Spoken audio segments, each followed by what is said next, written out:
10वीं सदी ईस्वी जब पूरा यूरोप तारीख दौर में डूबा हुआ था, जहाँ ना सड़कें थीं, ना तालीम और ना ही सफाई का कोई तसव्वुर, लेकिन उसी नक्शे पर एक छोटा सा हिस्सा ऐसा था जो सितारों की तरह चमक रहा था। ये खिलाफत कुर्तबा का दौर था, एक ऐसा दौर जहाँ इल्म की प्यास बुझाने के लिए पेरिस और जर्मनी से लोग यहाँ आते थे।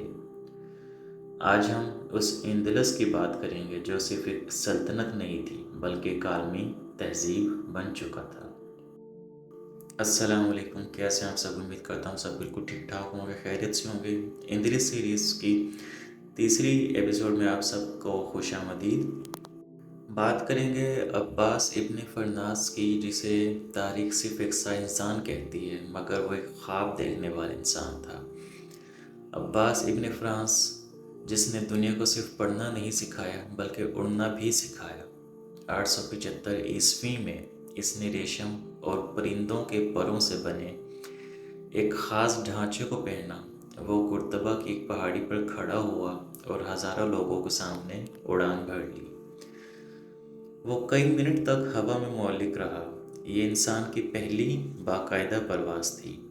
अगरचे लैंडिंग के वक्त इसे चोट आई क्योंकि इसने परिंदे की दुम का डिज़ाइन नहीं बनाया था, मगर इसने राइट ब्रदर्स से 1000 पहले साबित कर दिया कि आसमान इंसान की पहुंच में है। दोस्तों, ज़रा तसव्वुर कीजिए, उस दौर में जब लंदन और पेरिस की गलियों में सूरज ढलते ही मौत का सन्नाटा छा जाता था। कुर्तबा की 10 मील लंबी सड़कें पब्लिक लाइट्स से रोशन थीं। यहाँ 900 पब्लिक हमाम थे जहाँ गरीब से गरीब इंसान भी सफाई कर सकता था। यहाँ की 70 लाइब्रेरियों में लाखों किताबें मौजूद थीं।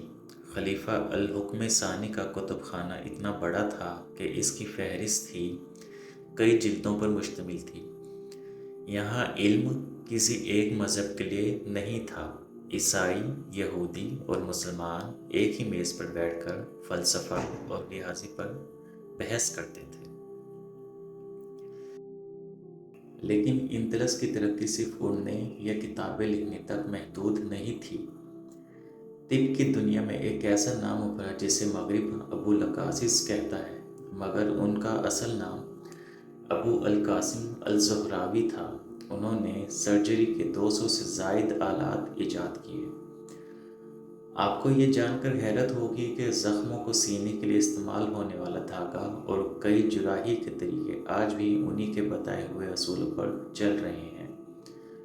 उनकी लिखी हुई किताब अल तसरीफ़ कई सौ सालों तक यूरोप की यूनिवर्सिटियों में निसाब के तौर पर पढ़ाई जाती रही।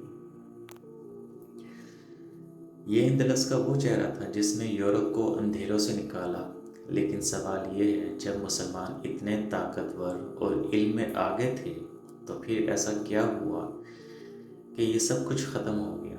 ज़वाल की वो कौन सी दास्तान थी जिसने इस सुनहरी दौर को राख बना दिया? ये सब हम देखेंगे दास्तान इंदलस की चौथी एपिसोड में। वीडियो पसंद आई हो तो उसे लाइक कर दें और चैनल को सब्सक्राइब कर दें। अपना बहुत सारा ख्याल रखिएगा। अल्लाह हाफिज़।